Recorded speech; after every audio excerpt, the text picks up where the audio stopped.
Now, the news that's going all over the world is the Wagner group allegedly trying to overthrow the Russian government.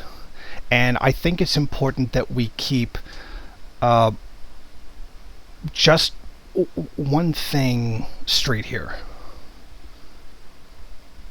All may not be as it seems. This whole thing seems very sketchy to me. There's something. Well, I mean, obviously there's something going on behind the scenes that we're not seeing, but I think that there's something even more. This whole Wagner trying to overthrow the government. I mean, it's hard to deny that troops were mobilized, things came in, and it's questionable whether or not Putin actually fled the Kremlin or anything like that. That is to say that there's no definitive proof that he actually did flee.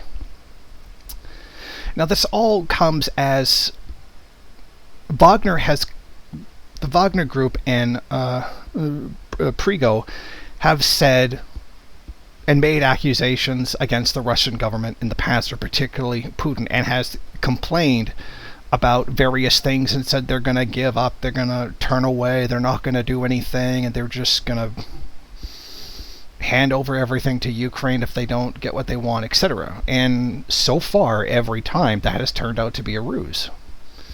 For example, one time, Wagner came out, a Prigo of Wagner came out and said, oh, we're going to follow orders anymore because you're not giving us enough artillery shells. We have no shells. We need more artillery shells. And then like 2 days, and then like a day later, they carried out the assault on Kherson using artillery shells that they just said they don't have. And this has happened several times throughout this war, claiming that they're going to quit, they're not going to follow orders, and then they end up doing so. And I think that when you have a repeated pattern of that happening, it's very important to keep that in mind when we're talking about any, alleged coup attempt against the Russian government. So all of this really stems from Prigo claiming that Russia shelled a Wagner training camp for essentially no reason. The guys that they claim were shelled were like, they had just won battles and they were actually resting, rest a little bit and then go back in on another operation or another mission or however that works. But it's odd that he claims that Russia shelled them, but really didn't give any explanation for why Russia would supposedly do that. I mean, that's kind of an extreme measure to just kind of like shell what are basically your own troops. Well, they're going to be your own troops up until that point. But it doesn't really all feel all that genuine. Something just doesn't sit quite right with me. Like this sort of just isn't real or something. And it's hard to say because, they say the first casualty in war is the truth. Now, it is a matter of record that the Wagner group has, or like the Prigo, the head, has some beef with like two of the generals in the Russian general staff. I think a lot of them are really resistant to the idea of a private army, etc. Maybe some kind of silly interpersonal conflict, but whatever. They don't like each other, and they do clash over ideas. So there is legitimately some hostility there, but whether or not it threatens to explode into something like this, no, it doesn't seem true. Like when the tanks rolled in, a lot of there's all these video of the streets empty and no one's around, and well, I mean, if you just got told that somebody's trying to overthrow the government, you'd stay home too. So I don't think that really means anything. Or someone is going to be there soon to do it, you'd get off the streets too. So I don't think the pictures of the empty streets really prove anything. I think it proves that the general population got some kind of notification or some kind of idea somewhere, mainstream media, etc., that something was going on. Now, basically, the Wagner group rolled into Rostov, and the police basically just stood down on, like, what are the police really supposed to do against private contract military, and not just, a few guys, like a whole, like, battalion rolling in. I mean, there's nothing they can do. They have to stand down, or they're going to get shot.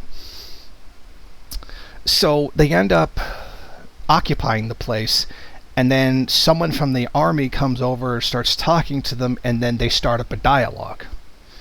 And they talk, and love to be a fly on the wall for that one to see what it is they talked about, or what kind of agreement they came to, because then it got announced by Poroshenko that an agreement had been reached. An agreement. And they specifically said, Poroshenko specifically said, agreement. So that begs the question, if there was an agreement, what was it? Whatever the agreement was, it was enough to have Prigo essentially have Wagner move its forces out of Rostov and back to wherever it was they were stationed before all of this began. So there really is two ways of looking at this. Looking at it as if legitimately they did try to coup and maybe realized they weren't going to make it, or all of this was just a setup from the beginning. And Putin gives a very poignant speech after returning to returning or having stayed in the Kremlin, depending on whichever happens to be true. It just reads that this is not going to stand. There's going to be retribution. So if Prigo just, like, falls off a balcony in, the next couple weeks, I think we have a pretty good idea why it happened. And that he's now staying in exile in Belarus. And Belarus is a very strong ally of Russia, so if Russia just said, hey, can you hand him over? Okay, sure. So, to me, it just kind of seems like it's not actually exile. That's what seems really suspicious about me, because it's like, yeah, where are you staying? Oh, the best friend of my enemy. Like, what? Again, that doesn't even make any sense, too. So, in all of this, even the whole coup, whether it was real or not, a coup attempt, whether it was real or not, there's been no confirmed deaths. And to have such a large military force and then no deaths doing a coup is strange. And even with the shelling, there's no the alleged shelling that hit the Wagner group that claimed to be from Russian military forces. There's no confirmed deaths.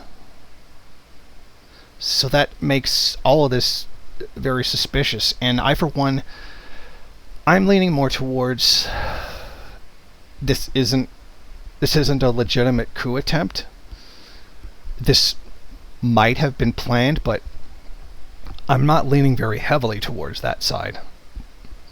I've still got doubts, but that's kind of the way it's looking to me. I know that if I were in this situation and I wanted to root out who in my government was plotting against me, this is one of the ways I would do it. Stage a fake coup attempt and see who contacted who and who tried to talk to who when it happened.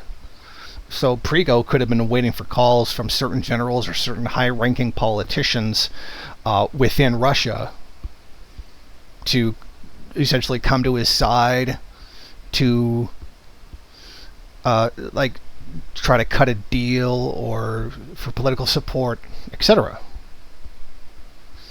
And it was very interesting watching the Russian media cover this as well. They were actually fairly neutral in the whole situation. And that leads something to the credence that it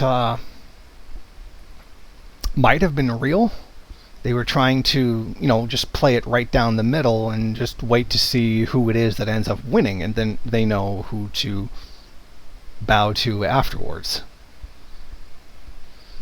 But I still very much get the feeling that this might have been something done to root out traitors or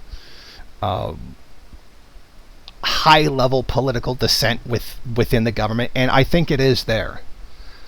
I mean, there's been so many people, so very wealthy, very powerful people who fell off a balcony. There's been so many of them to the point where, like,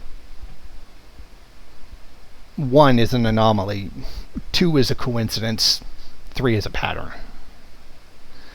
And I would definitely believe that there probably are politicians in the government who are very unhappy about the war.